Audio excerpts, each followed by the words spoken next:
姐姐你叫咩名？我叫咩Nurul Habibah，今年幾多歲？ 13歲，結咗婚未？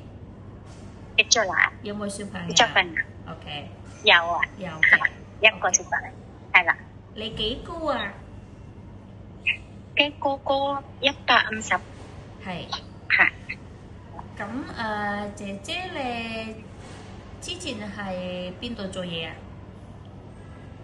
我之前第一個係西貢讀4年，係跟住咧我第二個係彩虹村6年，係跟住咧係蔡文軒2年嘅。 OK，照顧咩咧？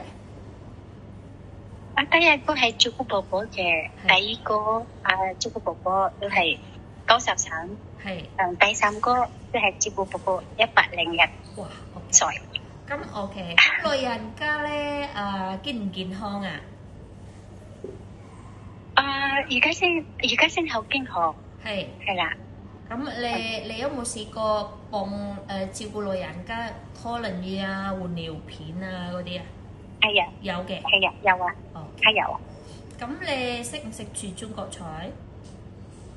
每日食啦。係識嘅。煮咩餸咧？係啊。做咩啫啦？好簡單啲啊！係。蒸魚啦、炒菜啦，咁煮炒蛋啦，做乜嘢都識嘅。煲湯識唔識啊？係啊，煲湯都識嘅，一定係煲湯嘅。哦。係啦。做熟晒香港啲嘢係嘛？買餸啊嗰啲都食係嘛？係啊，我成日買餸嘅。好，姐姐你有冇食豬肉啊？我唔食豬肉，唔好意思啊。但係咧，我食豬肉，食豬嘅，係啦。咁你返工時間需唔需要拜山啊、齋戒嗰啲？要啊，要拜山啊。要拜山，日日幾多次啊？我哋係。我哋日日都5次㗎。日日5次。OK。係啦。咁要個僱主唔俾拜山，你 O 唔 OK 啊？OK 啦，唔緊要嘅。OK，冇辦法啦。係揾錢係嘛？係。OK。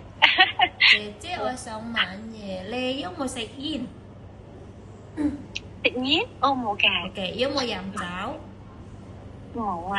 OK，有冇長期食藥？係啊。有冇病？長期食藥冇嘅。OK。咁你唔食豬肉嘛？係咪？係。OK，咁有冇皮膚敏感啊、食嘢敏感啊？冇嘅。冇嘅。OK，好健康嘅。OK，你咁耐喺香港有冇試過喺銀行借錢啊？借錢？借錢。咩啊？借錢 borrow money。no。OK，好。借錢啊？好 OK。借錢啊？OK，好，唔該晒姐姐。OK，拜拜。拜拜。